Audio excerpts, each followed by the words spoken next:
When you get married, you believe in one unspoken promise, that your partner has left their past behind, and that you are their future.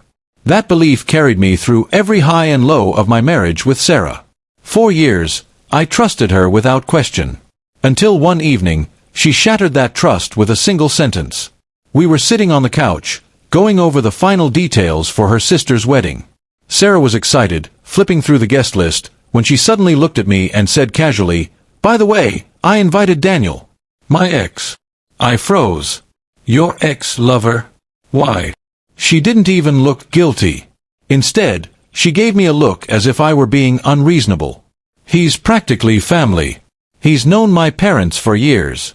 If you love me, you'll understand. This isn't about us, it's about respecting the family." The words hit me like a punch. If you love me, you'd understand. It felt like manipulation wrapped in romance. "Sarah," I said slowly, "there's a difference between respecting your family and disrespecting your marriage. Why would you even want him there?" She sighed, impatient now. "Because he belongs. Everyone expects him. Honestly, you're making too big of a deal out of this."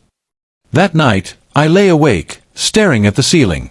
My mind kept replaying her words. "He's family. If you love me, you'd accept this."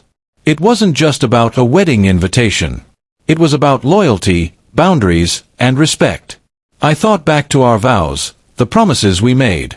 How many times had I bent over backward to make her comfortable, to protect her feelings, to prioritize her above all else? And now, when it came to protecting me, to safeguarding our marriage, she didn't hesitate to put someone else first. The day of the wedding arrived. I went with her, not because I had accepted it, but because I needed to see for myself how far she was willing to go. And there he was. Daniel. Charming, confident, laughing with her family as though he belonged more than I did. Sarah's face lit up when she saw him, and for the first time in years, I felt like the outsider in my own marriage. At the reception, I watched them talk, their heads bent close together, laughing at old memories. My chest tightened with a mixture of anger and sorrow. When Sarah finally came over to me, I asked quietly, "Is this what you wanted? To make me feel invisible on the most important day for your family?" She rolled her eyes. "Oh, stop being dramatic. He's just a guest." But I wasn't blind.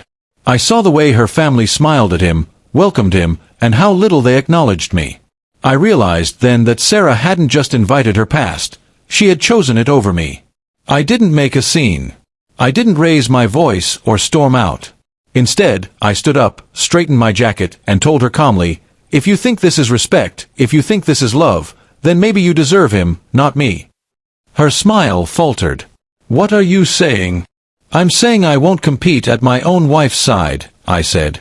"If your ex is family, then maybe I'm not." And with that, I walked out of the reception.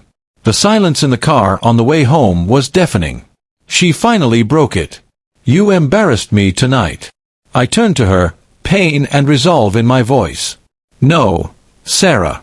You embarrassed us. You brought your ex into our marriage and expected me to smile. You crossed a line I can't ignore."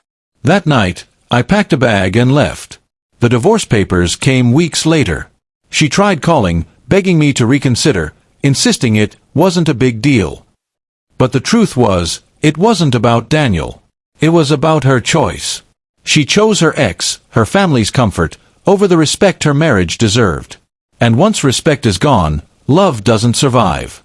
Sometimes people ask me if I regret walking away. The answer is no.